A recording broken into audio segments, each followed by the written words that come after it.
ప్రజాస్వామ్యాన్ని బీజేపీ సర్కారు అపహాస్యం చేస్తుందని అన్నారు మీడియా కమిటీ చైర్మన్ సామా రామ్మోహన్ రెడ్డి. కాంగ్రెస్ పార్టీ బలోపేతమవుతుందని కక్ష కట్టారని అన్నారు. సోనియా గాంధీ, రాహుల్ గాంధీపై బీజేపీ సర్కార్ అక్రమ కేసులు నమోదు చేసి మానసిక క్షోభకు గురిచేస్తుందని అన్నారు. బీజేపీ రాజ్యాంగబద్ధ సంస్థలను అడ్డుపెట్టుకుని ప్రతిపక్షాలను చిత్రహింసలకు గురిచేస్తుందని సామా రామ్మోహన్ రెడ్డి మండిపడ్డారు.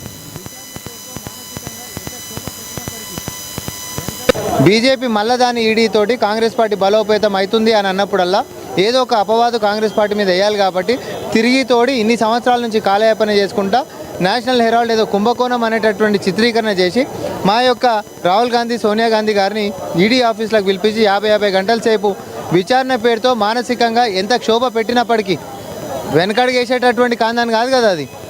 నిన్న కోర్టులో ఏమని తెలిపోయింది అనంటే అసలు ఇప్పటివరకు ఎఫ్ఐఆర్ఏ కానటువంటి దాని మీద ఛార్జ్షీట్ ఎట్లేస్తుంది ఇది చెల్లుబాటే కాదని చెప్పి కోర్టు డిస్మిస్ చేసింది. ఇన్ని సంవత్సరాలు బీజేపీ నేషనల్ హెరాల్డ్ అని చెప్పుకుంటూ వచ్చినటువంటి కేసు ఒక డొల్ల కేసు, ఒక బోగస్ కేసు.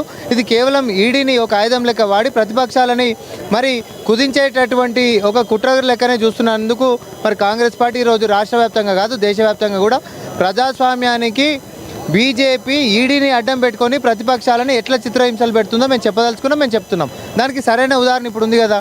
ఇంకొకటి ఏంది, ఈడీ అనేటటువంటి వాడు అధికారంలో ఉన్నోడు కుంభకోణాలు చేస్తాడు, అవినీతికి పాల్పడతాడు, లేకపోతే ఇంకో అవకతవకలు చేస్తాడు.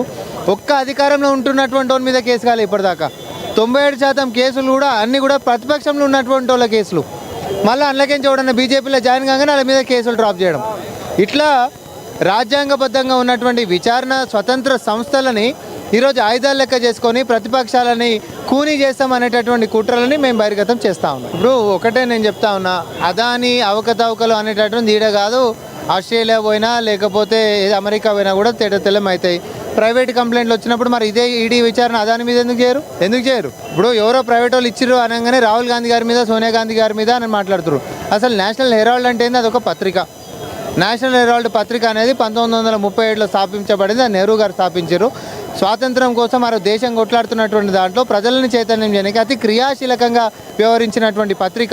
తర్వాత జీతభత్యాలు ఇవ్వలేనటువంటి ఆర్థికపరమైనటువంటి సమస్యలు ఎదుర్కొంటున్నప్పుడు కాంగ్రెస్ పార్టీ ఒకటి యంగ్ ఇండియా అనేటటువంటి కంపెనీ ఏంటిది, అదొక చారిటబుల్ కంపెనీ. అంటే ₹1 ఆమ్దాని కానీ, రూపాయి ఎవరికైనా అమ్మేటటువంటిది కానీ, రూపాయి జీతం కానీ తీసుకోలేనటువంటి వెసులుబాటు ఉంటున్నటువంటి కంపెనీతోటి బీజేపీ మళ్ళా దాని ఈడీ తోటి కాంగ్రెస్ పార్టీ బలోపేతం అవుతుంది.